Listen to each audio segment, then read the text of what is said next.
Assalamualaikum warahmatullahi wabarakatuh. Waalaikumsalam warahmatullahi wabarakatuh. Alhamdulillah, summa alhamdulillah, alladzi ja'ala al-hikmah arba'a sifatil tabariyah wa sifatil insaniyah. Asyhadu an la ilaha illallah wahdahu la syarika lah, alladzi khassa man sa'a bi ibadihi bil ma'afiril hukmiyah. Wa asyhadu anna sayyidana wa nabiyyana Muhammadan abduhu wa rasuluh alladzi khassahu Allah ta'ala bi jami'i kamalatil ubudiyyah. Wassalatu wassalamu ala Rasulillah Muhammad ibni Abdillah wa ala alihi wa ashabihi wa mawala. Bismillah, Rabbunallah, hasbunallah, tawakkalna ala Allah, wa'tasamna billah, fawwadna amrana ila Allah, masyaallah, la quwwata illa billah. Ba'du, qala Allah ta'ala fi kitabihil karim, wa huwa asdaqul qailin, a'udzu billahi minasyaitonir rajim, innama yakhshallaha min ibadihi ulama. Al-ayat. Wa qala Nabiyyu sallallahu alaihi wa alihi wasallam, badiru bil a'mali shalihat fasatakunu fikalul kathita ilaihil mudlim, yusbiqur rajulu mu'minan wa yumsi kafiran wa yumsi mu'minan wa yusbiqu kafiran yabi'u dinahu bi'aradi minad dunya. Al-hadith al-kamakal sadaqallahu biqawli wa sadaqallahu sallallahu alaihi wa alihi wasallam. Yang terhormat seluruh rekan-rekan, saudara-saudara saya jamaah yang tergabung di dalam Jamiah Sa'adatul Tawabin, yang mudah-mudahan senantiasa diterima oleh Allah segala pertaubatannya, dan semakin hari dipun kehendaki dari Allah, dipun takdirkan dari Allah, semakin hari semakin rezeki yang ingkang sae. Mayuridillahu bi khairan yufaqihu fiddin. Sinten mawon sing dikehendaki oleh Allah masa depannya sae, dipastikan di alam dunia punya ciri khas, ada waktu memprioritaskan untuk memperdalam ilmunya Allah Subhanahu wa ta'ala. Amin. Lalu menikah termasuk kajian Naswaikul Ibad pada nasihat yang berapa halaman kita? 2.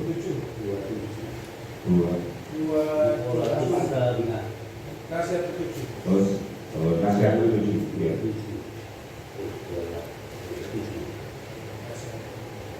Bismillahirrahmanirrahim.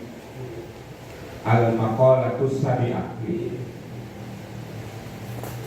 Al-maqalatus sabi'atu utawi pengucap, pengendikan, nasihat, dawuh. As-sabi'atu kang nomor itu.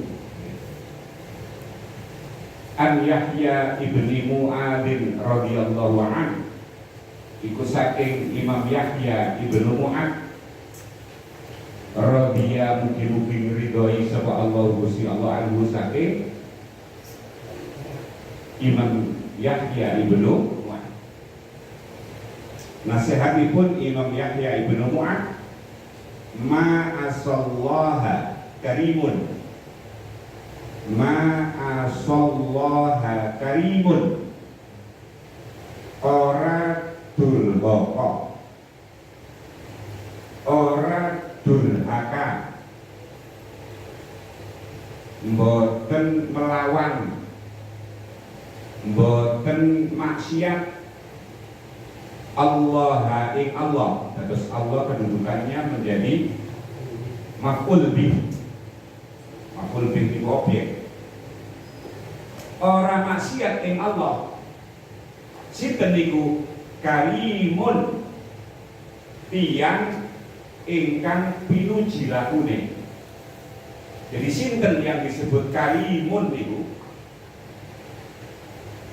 Seseorang yang disebut karimun itu disebatakan tenggene dawuhipun Imam Yahya ibnu Mu'ad ay hamidul fi'ali, tiang yang terpuji niku tegese tiang ingkang lelaku terpuji lakune, tiang ingkang dipun puji lakune, orang yang terpuji lakunya. Wa utawi hamidul fi'ali iku man tiang yukrimu kang mulyakaken sapa man tiyang niku wau nafsahu ing awake takwa kelawan takwa wa bil ihtirasi lan kelawan ngreksa anil ma'asi saking kemaksiatan pira-pira maksiat. Terus yang disebut karimun sampai ada ulama sing pikantuk karomah, karimun, karomah, mukarromah, al-mukarrom, macam-macam dari kalimat itu, dari fi'il madhi karomah atau karomah, yang intinya adalah tiang sing mulya niku sinten? Nggih menika tiang ingkang hamidul fi'ali, nggih menika tiang ingkang selalu memilih terhadap seluruh perbuatannya itu terpuji.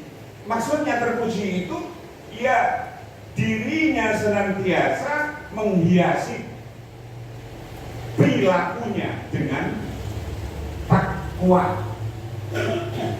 Wabil ikhtirasi lan ngreksa niku memelihara, menjaga jangan sampai terjebak di dalam kemaksiatan. Jadi laku sak laku senantiasa dipikirno itu maksudnya apa? Selalu memikirkan apa akibatnya. Kalau saya melangkah seperti ini, apa akibatnya?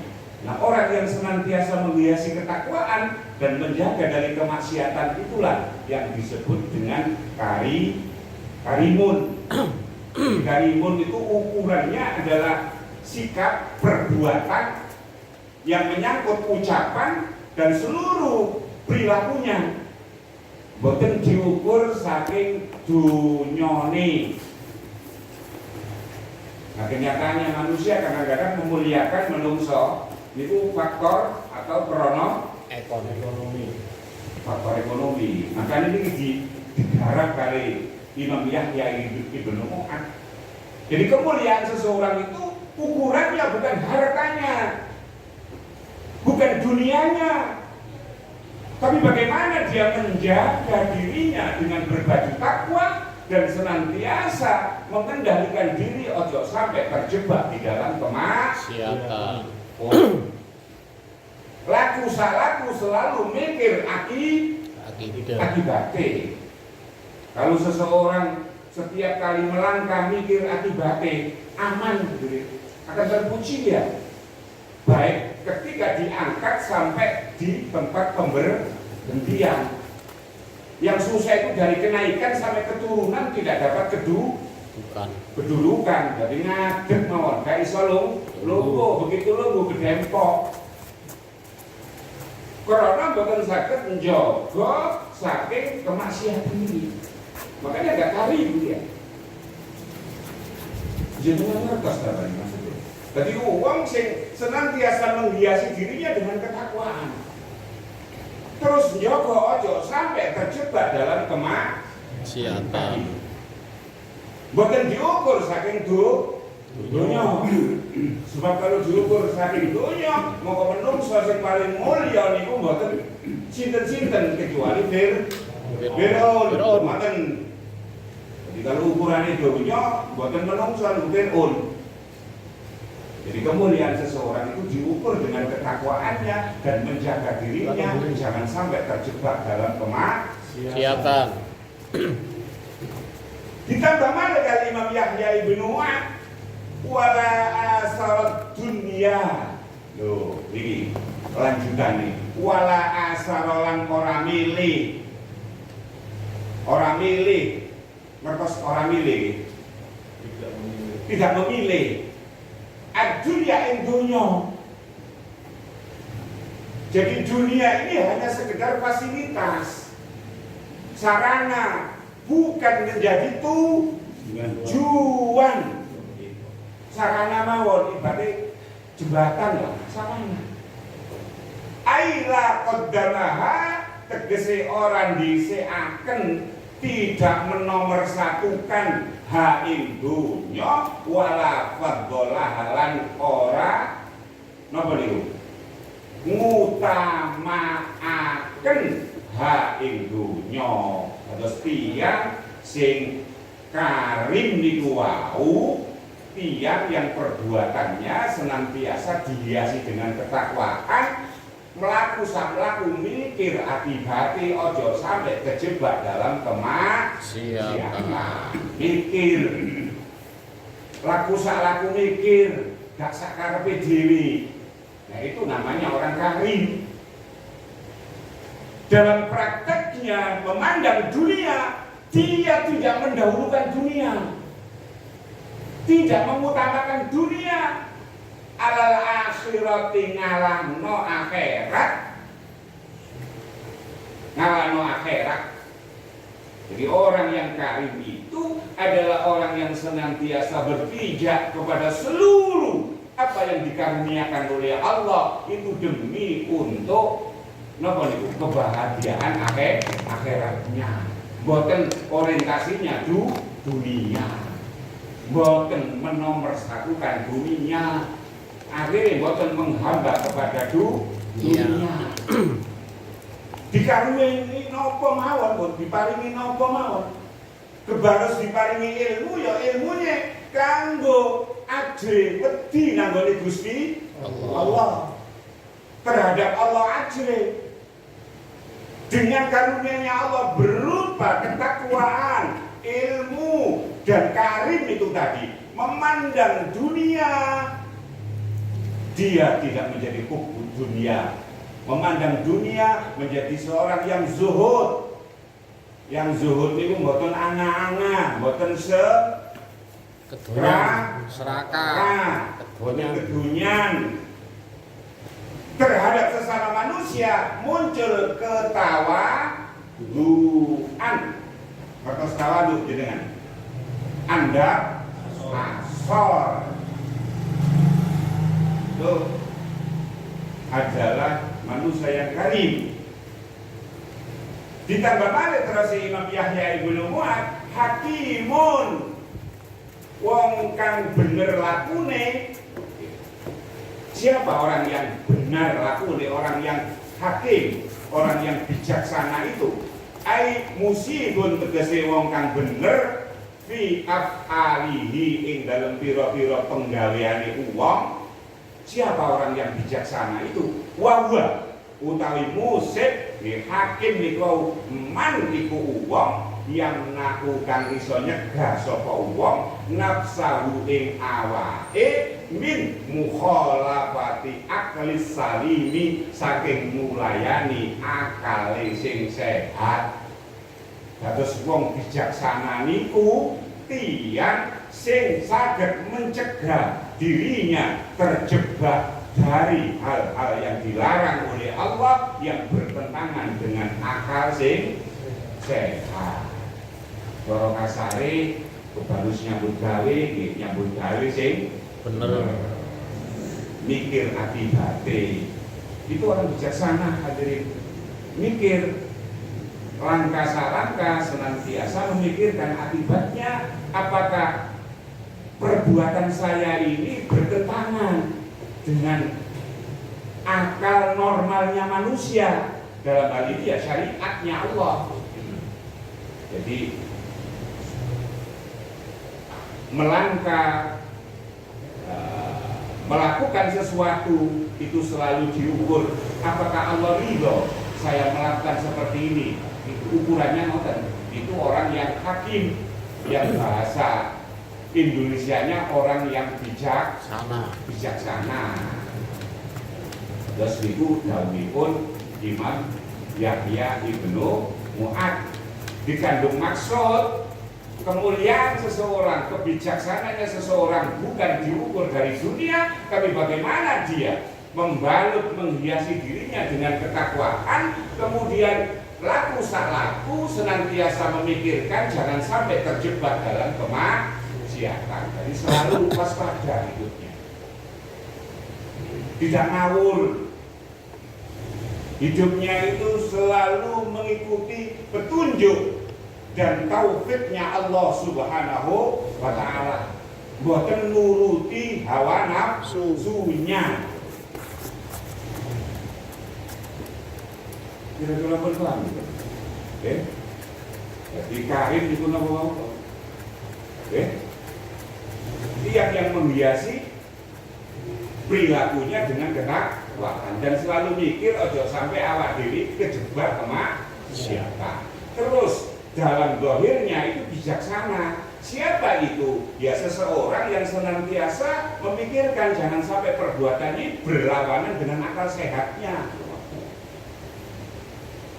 Makanya nggak ada akal sehat itu punya prinsip hidup foya-foya, tua kaya raya, mati masuk. Nggak ada, bertentangan dengan akal. Jadi nggak mungkin sendiri. Leha-leha tok terus akhirnya kaya raya, begitu meninggal dunia masuk, nggak ada seperti itu. Jadi bertentangan dengan akal. Dan mikirkan. Niku makalah yang ke-7. Wal maqalatu saminatu utawi pengucap nasihat kang nomor 8 anil Ahmas saking Imam Ahmas. Imam Ahmas niku enggak ada asma, niki kunyanya. Kunya itu julukannya Ahmas. Asline namine ismuhu utawi arane jenenge Sulaiman ibnu Mihran al-Kufi. Imam Sulaiman al-Kufi, Kufi itu Kufah maksudnya, Baghdad. Radhiyallahu anhu bimugi ngridhoi sapa Allah Gusti Allah anhu saking Imam Sulaiman. Dawuhipun nasihatipun man sapane wong kana kang ana sapa wong apa raksu malihi. Raksu malihi itu modale. Kok cara tiyang dagang itu ada modal dagang, modal hartanya. Jadi modal pertamanya raksu malihi apa kapital bondone uang. Modalnya itu bukan modal duit, tapi modalnya takwa. Modal dasarnya itu takwa. Opo ae dalam kehidupannya kalau dasarnya itu mboten yotrot duit, tapi takwa, mongko kalabil al-sunu, mongko apes. Apa al-sunu pira-pira lisane anwas biri khidinihi, mikirno batine agamane.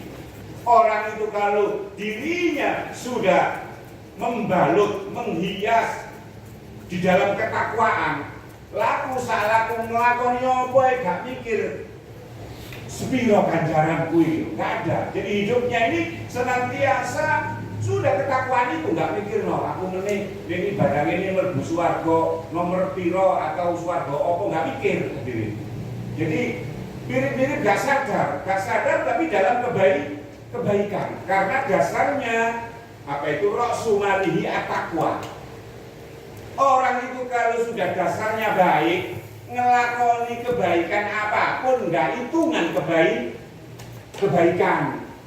Nggak titik-titik ngomong awakmu batak rambut ngono dhisik, oh mati kon. Awakmu boleh batak tolong waktu itu wae. Kalau kamu, nah itu ngitung kebaikan sendiri, maksudnya.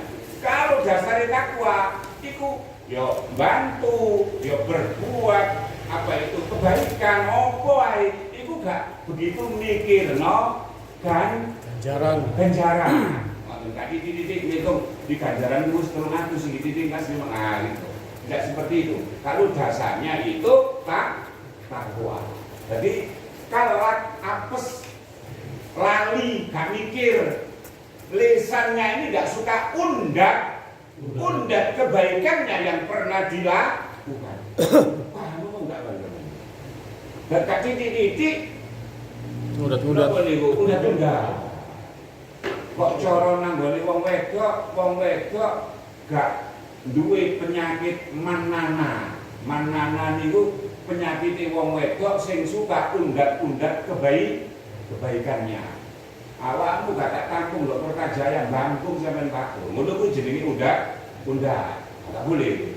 Itu bukan takwa, berarti modalnya bukan takwa itu. Kalau orang itu modalnya takwa, omongannya ini enggak selalu undat-undat kebaikan. Paham enggak? Jadi ngomong api lakoni apa gak tahu mikir akibatnya aku oleh sak ini enggak.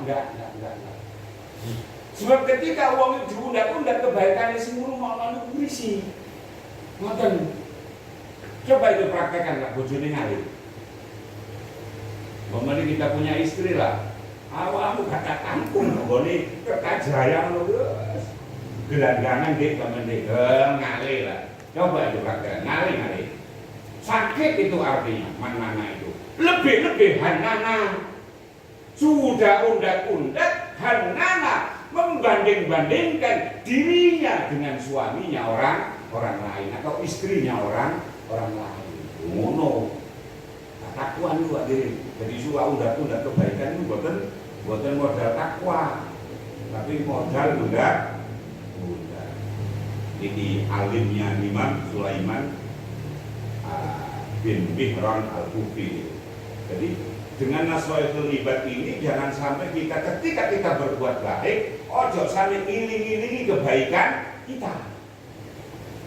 Kayak tiang sing tenggane kamar mandi ini loh, begitu mengeluarkan kotoran, mbak diincengi kotoran kok modelnya kayak ini sampai pirang-pirang jam, eman ngono. Akhirnya ya gak sida napa akhirnya? Gak sida diguyang. Enggak sida diguyang, iso diwadahi lengser. Gombalik maneh lho ngoten akhirnya. Jadi ojo sampai ngoten.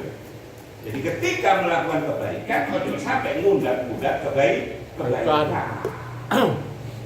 Nah, orang yang demikian itu berarti modalnya takwa. Terus ciri khas wong takwa itu gak aneh. Pokok kalau nglakoni keapian enggak suka undat kebaikannya takwa.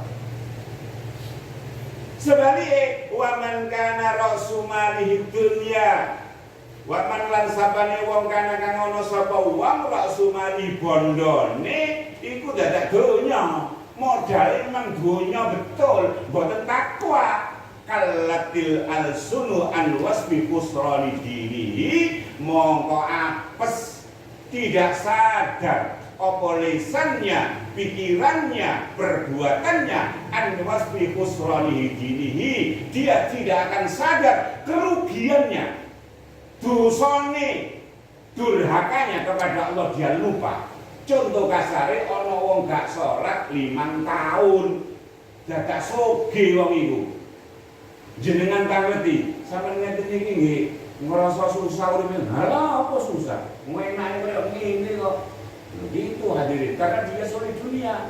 Jadi meskipun dia itu tidak sadar melupakan kehidupan akhirat, dia lupa kepada kerugian agamanya.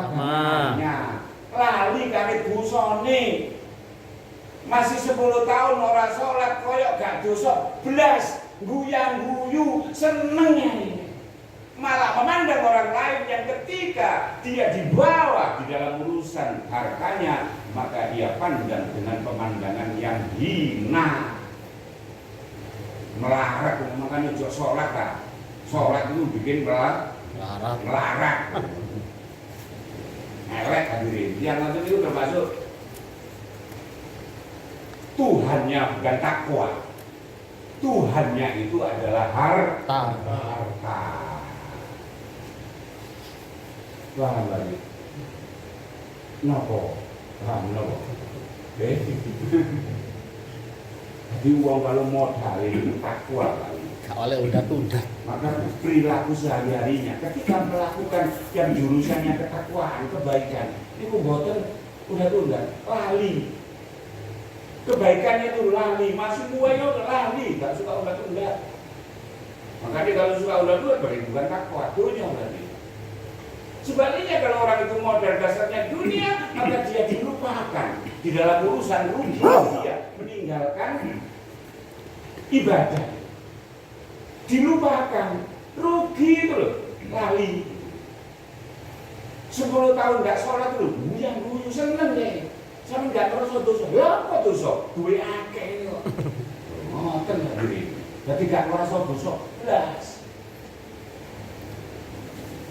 Terus tiang sing takwa niku wal makna man tamassaka ala takwa bi imtisali awamirillahi ta'ala wa jtinabil ma'asi. Orang yang takwa, yang modal dasarnya takwa itu man wong tamassaka, yang berpegang, berpedoman ala takwa, yang ngatasi takwa diintisali awamirillah, senantiasa nuhoni melaksanakan perintahnya Allah dan berusaha semaksimal mungkin untuk menjauhi laranganipun Allah.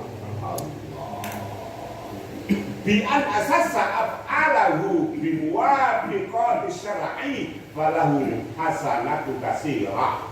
Meskipun dirinya mendapatkan kebaikan banyak, tapi dia lupa dengan kebaikannya itu.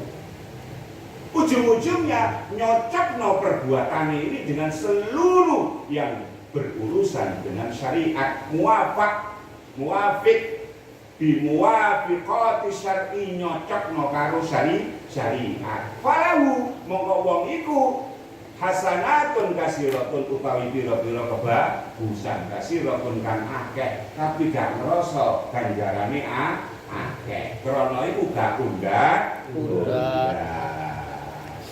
Sebaliknya wong kalau pegangannya, dasar pandangan hidupnya itu dunia, maka dipastikan mukhalifati syar'i, akan melawan syariatnya Allah.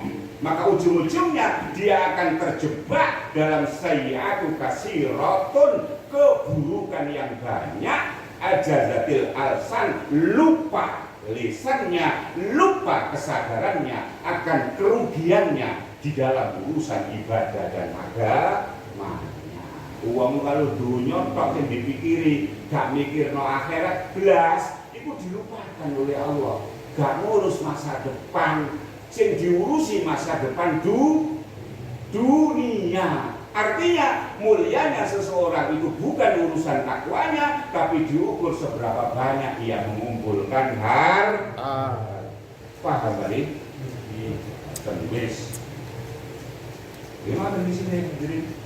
Jadi uang itu sing dasarnya takwa, ketika melakukan sesuatu kayak lupa kebaikan. Terus gak mikir no kebaikan. Dengan kata yang lain, tidak suka undat-undat kebaikannya. Kalau dasarnya uang utuhnya, maka dia apes lali keburukannya. Dia meninggalkan ibadah, meninggalkan Allah, meninggalkan perintahnya Allah, gak sadar kalau itu merugikan dirinya. Dunia, apa mana dipupuk kalau dunia, karena tak sadar. Sadar-sadar ya akan bisa kuburan tanpa ada persiapan. Padahal rumiyin dawe Sayyidina Abu Bakar ya boleh. Man dakhala kubura sing rumiyin, makalah yang keberapa itu? Bila zakir maka anamal bakhla bila safina. Siapa yang keburu masuk kuburan alias meninggal dunia tanpa ada persiapan, maka kata Abu Bakar As-Siddiq diibaratkan orang yang mengarungi samudra tanpa naik perahu. Maksudnya apa kali? Maksudnya kelelep. Maksudnya gak selamat. Intinya ngono. Kalau jenengan ditanggepi bari tepu di bari pas nopera. Bola surga. Kan gini Irian Jaya, nang Papua, nang Sulawesi, ini ngopo bari meluyur. Ya wong akeh krungu mati kan. Ngoten lho, gak selamat maksudnya. Kalau masuk kuburan kalau sangu. Bahkan nama Rabbul Basra bila Sabina, ibarat orang yang mengarungi samudra tanpa naik kapal, tanpa naik perahu, meluyur, nelangi, dan itu dipastikan secara akal tenggelam ya. Kalau nggak tenggelam, dibikin sate karo iwak hiu. Alhamdulillah ya Allah jenengan kok ngutus parani dan mriki pun rong dina dereng sarapan. Cek pinter jenengan, cek saene. Kayak sarapan karo iwak hiu. Pun Melayu meni wal maqalatut tasi'a utawi nasihat sing 9 an Sufyan as-Sauri saking Sufyan as-Sauri. Sinten Sufyan as-Sauri niku wa huwa utawi Sufyan as-Sauri iku Syekhul Imamil Malik nggih menika gurune Imam Malik. Jadi murid Imam Sufyan as-Sauri niku Imam Malik. Ya ini Imam Sufyan as-Sauri itu yang luar biasa zuhudnya. Setiap kali memberi tidak ada sedikit pun keinginan untuk mendapatkan balasan. Begitu. Bahkan kepada santrinya. Satu riwayat beliau Imam Sufyan as-Sauri di padang pasir itu pernah kejubur sumur. Imam nih, kejubur sumur. Begitu mau ditulungi loh, saya takok. Sampean sinten? Kula sing ngajengin nulungi sampean. Gak, sampean lu muridku apa enggak? Maksudnya apa? Kalau muridku gak iso, aja nulungi aku. Jangan-jangan nanti aku ngajar ini minta kompensasi nulungi aku. Terus bandingkan kiai sampeyan itu. Ngajar pisan ae sing diajari santri ini dadi khodami pirang-pirang tahu dikongkoni gak tahu gak tahu diupahi ngoten. Enten ngoten niku.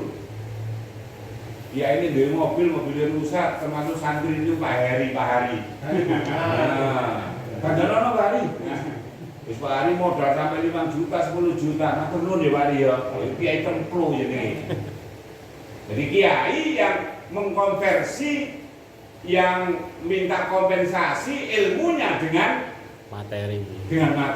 Akhirnya gak bayar. Ya guru kena Pak Hari kok nggak apa-apa, sekolah Pak Ago kok emas loh, ngomongnya nggak santri ini. Nah ini Sufyan as-Sauri ini buatan nanti. Beliaunya ini pada saat usia tuanya susah untuk berjalan. Lo mau dituntun santri ini buatan turun, mau nanti. Dia khawatir kepada Allah, jangan-jangan ngajarnya saya ini akhirnya dikonversi, apa nih? Konversi. Nggih, napa niku? Ya diganti lah, minta ijol. Dijolono aku ikan mulangi awakmu, tuntunan aku. Impas hadirin. Tapi zuhudnya luar biasa hadirin. Imam Sufyan as-Sauri. Maklum saja karena beliaunya alimnya seperti itu, punya santri ya akhirnya alim. Kita disebut Imam Malik. Imam Malik hadirin orang Madinah di sing enggak ada kitab. Napa niku Mas Lulis? Al-Muwatta nggih. Wah, kitab iki. Dari Imam Syafi'i hafal itu di saat usia 9 tahun hafal Muwatta sing sak ukurin jenengan hadirin pegel hafal Bun nasihate kullu maksiatin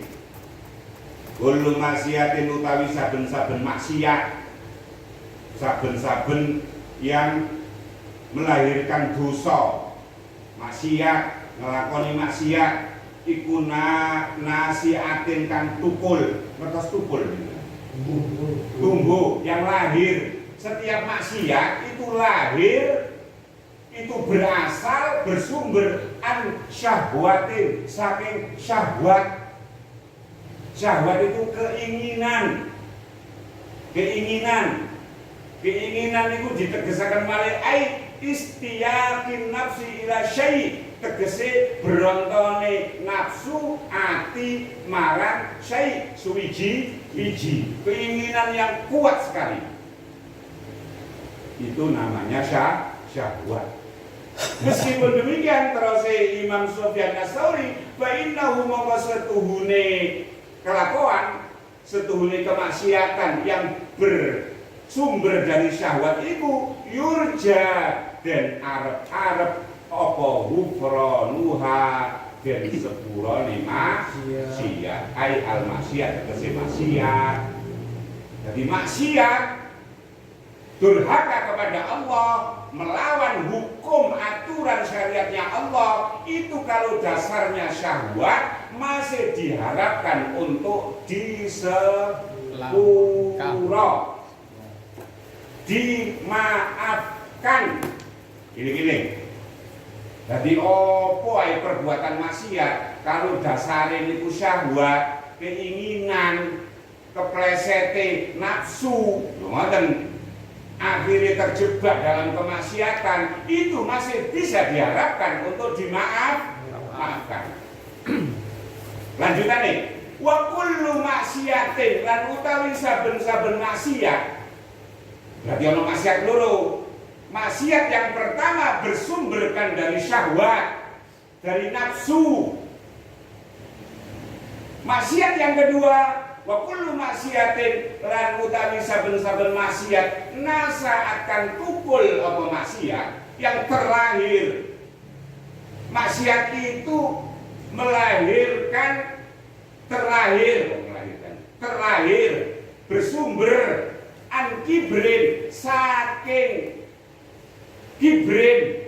Napa niku? Mriku saking ngaku utama. Kesombongan. Jadi ono maksiat, ono wong nglakoni maksiat, dasare syahwat. Iku lebih cenderung disepuro karo Gusti Allah daripada wong nglakoni maksiat tapi dasare sombong.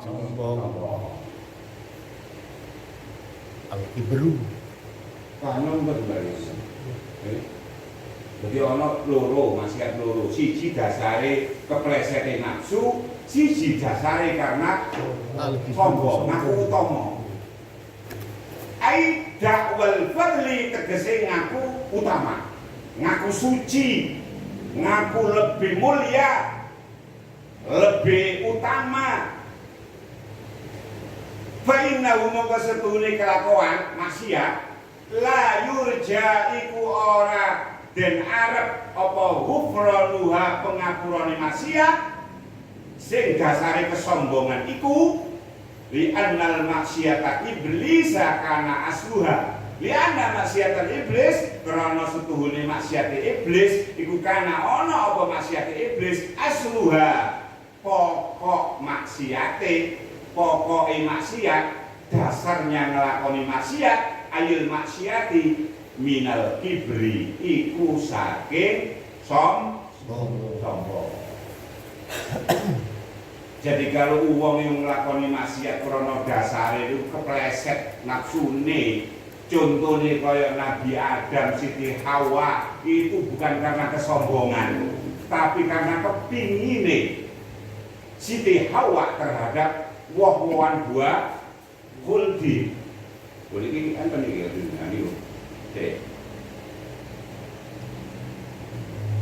Ya zumu nyono sapa iblis annahu ing setuhune iblis iku khairun luwe bagus min sayyidina Adam kini bang sayyidina saking bendoro kita Nabi Adam. Jadi iblis melakukan maksiat, tidak mau tunduk, tidak mau hormat, tidak sujud kepada Adam, bukan karena urusan hawa nafsunya, tapi karena dirinya merasa lebih unggul, lebih mulia, lebih utama. Ana khairum minhu khalaqani min nar wa khalaqahu min tin. Sopo wae kalau nglakoni maksiat dasare sombong, sulit untuk dimaafkan. Kenapa? Karena sejak nglakoni maksiat sampai puluhan tahun tidak sadar kalau itu kemaksiatan. Karena sombong. Tapi sebaliknya kalau Nabi Adam, Siti Hawa, li'anna zillata Sayyidina Adam alaihissalam, lan karena setune keplesete Sayyidina Adam, Nabi Adam, wa Hawa dan Siti Hawa, karena asluha iku ana apa asluha pokoke zillah kepleset minasyahwati saking apa kepingin. Syahwat itu keinginan.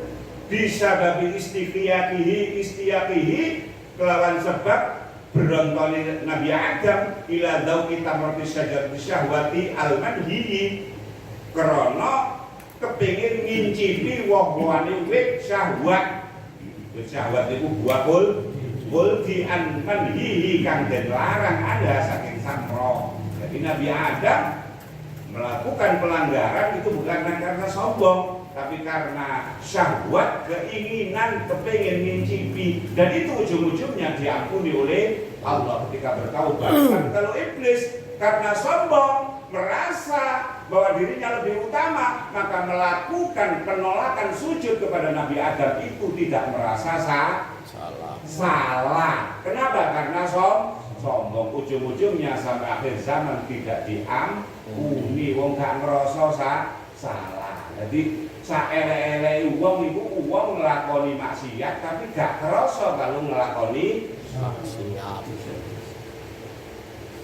Ini kula jenengan sedaya mungkin termasuk golongane ya kebaris kepleset maksiat ya krana syahwat, bukan krana sombong. Kalau ya Allah nyembah itu mudhun derajatku dari menungso lho, kok iso ngono? Sombong akhirnya, jangan sombong. Sebab manusia ini makhluk tidak ada yang patut untuk disombongkan. Adanya kita ini diadakan, asalnya nggak ada kita ini, kemudian diadakan oleh Allah. Karenanya kita ini namanya makhluk. Makhluk itu artinya yang diciptakan. Ada karena ada yang mengadakan. Karena itu tidak patut untuk sombong. Meskipun demikian, makhluk manusia itu punya kemuliaan, dimuliakan oleh Allah. Wa karrama bani Adam, dimuliakan oleh Allah. Nah, kita ini bagaimana mempertahankan kemuliaan ini? Salah satunya dengan akal. Makanya kalau duwe akal aja dipakeni akali. Ngertos dipakeni akali? Dengan minuman keras atau apa saja yang bisa menyebabkan akal kita ini mati, rusak begitu. Karena manusia untuk mempertahankan kemuliaan, kemakhlukan yang mulia itu salah satunya dengan akal begitu. Akal itu ben mikir, iki aku nglakoni ngene ku akibate apa ya? Kalau nglakoni ngene akibate apa ya? Akhirnya mikir.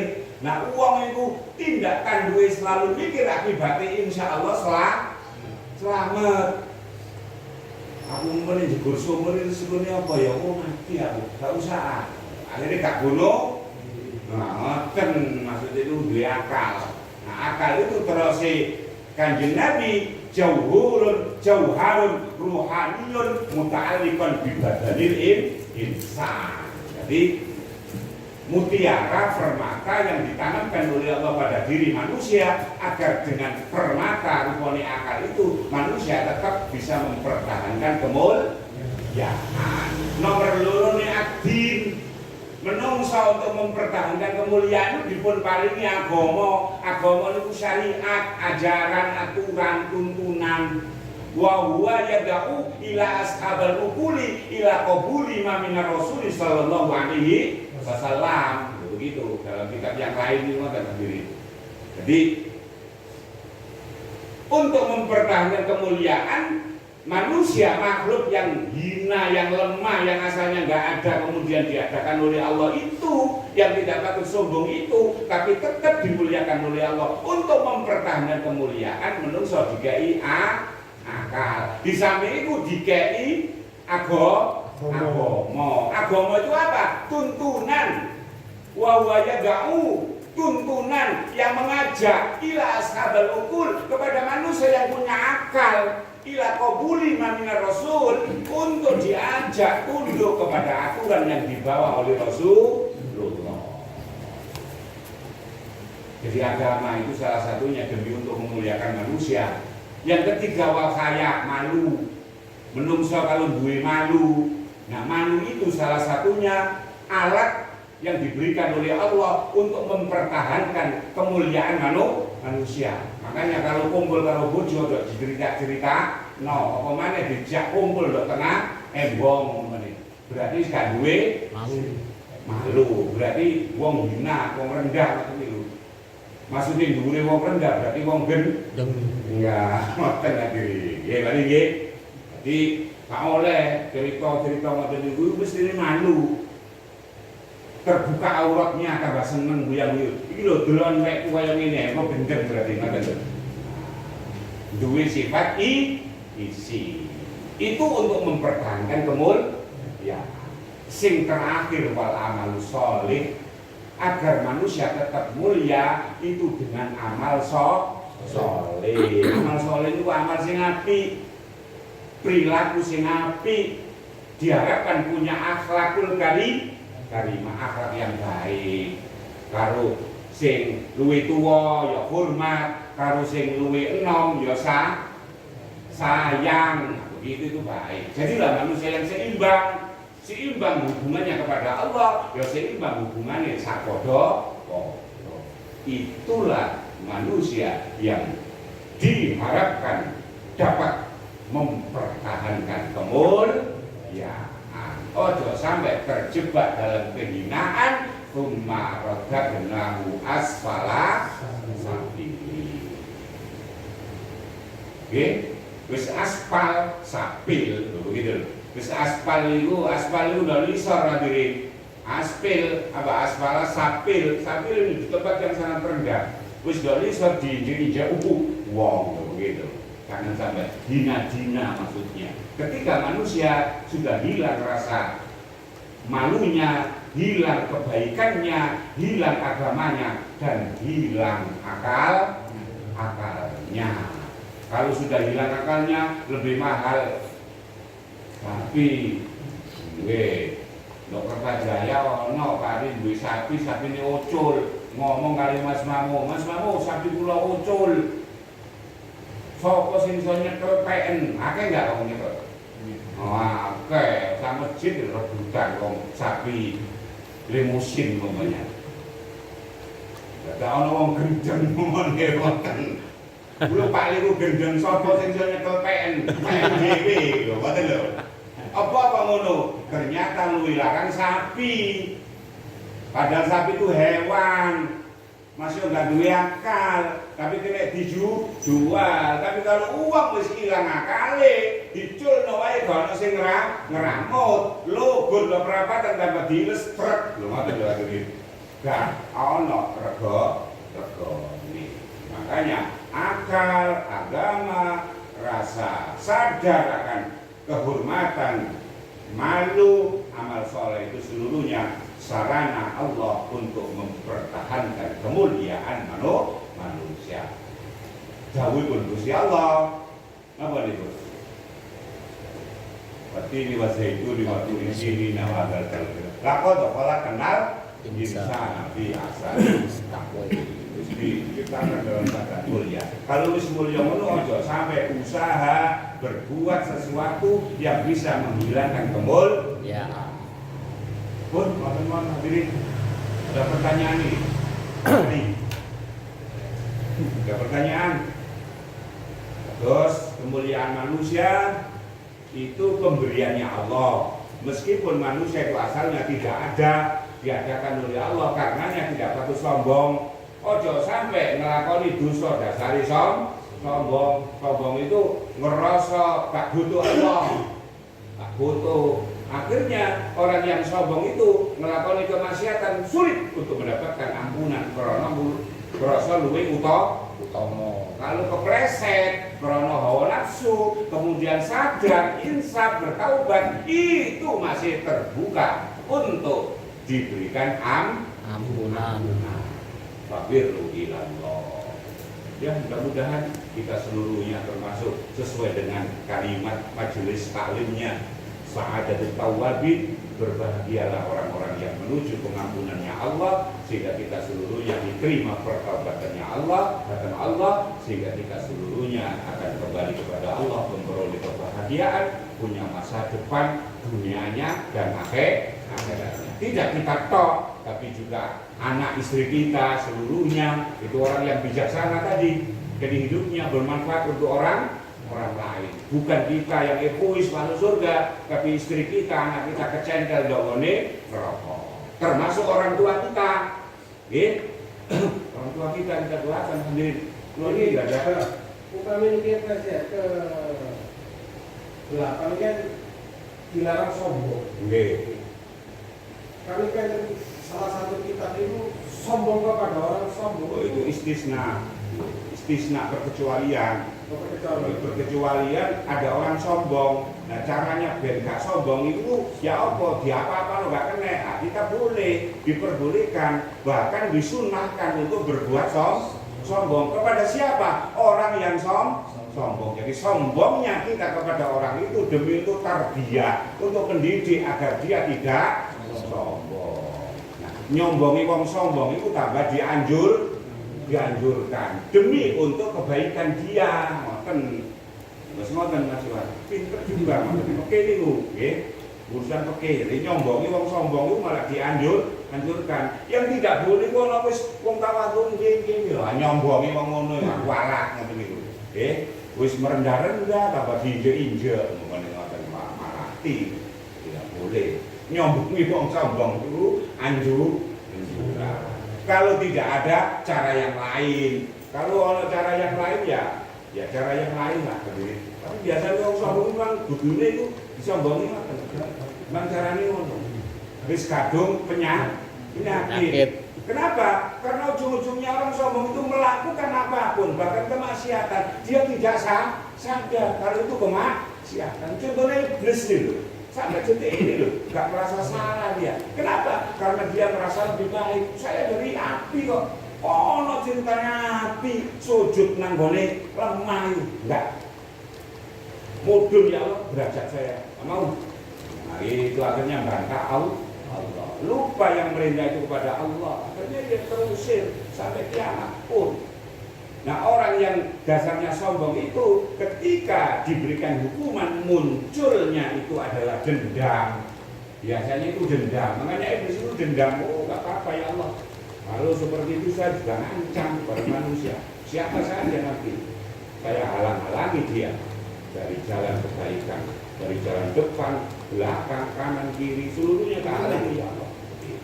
Jadi orang itu kalau dasarnya kesombongan, ketika dicegah kesombongannya kadang-kadang muncul sifat dendam. Dan itu terjadi loh, ya terjadi. Bukan sadar tapi justru dendam. Dendam itu mangkal maksudnya. Awas kon ya, kaki kayak ini loh. Jadi podo ngincere tuh. Jadi kita berusaha kebaikan kita, ketakwaan kita ini juga bukan untuk pribadi kita, tapi juga terhadap orang lain. Siapa orang lain itu? Ya keluarga kita. Siapa itu? Ya termasuk anak istri kita. Terutama adalah orang tua kita. Makanya sering kalau matur, jikalau kita itu ada kelebihan rezeki dan kita kemudian punya hajat, punya keinginan, punya maksud, punya satu hajat ya, keinginan untuk bersedekah, maka niatkan sedekah itu bukan untuk diri kita sendiri, tapi juga kita niatkan kepada kedua orang tua kita. Jadi kebaikan itu sampai membias gitu loh hadirin. Ojo sampai api itu berbipek diri gitu. Ya, anak kita, istri kita, orang tua kita, mana dasarnya? Dasarnya saking riwayat hadis Wahid bin Asyakir, saking Imam Ibnu Asyakir, Ali bin Umar, saking sahabat Abdullah bin Umar, ma'ala ahadikum, ora ana salah suwijine sira kabeh, ida aroda tatkalane nalika aroda ngarepaken sapa ahad ayata sedekah ing yen to sedekah lillahi krana sedekah krana Allah. Sedekah tan tatawuan, sedekah tatawu. Sedekah niku ada 2 bahkan 3. Sedekah yang pertama namanya sedekah wajib. Sedekah wajib itu adalah masuk dalam kategori zakat. Itu zakat itu sedekah wajib. Innamas shadaqatu lil fuqara'i. Napa? Wal masakini wal amilina 'alaiha wal mu'allafati qulubuhum wa fir riqabi wal gharimin itu zakat.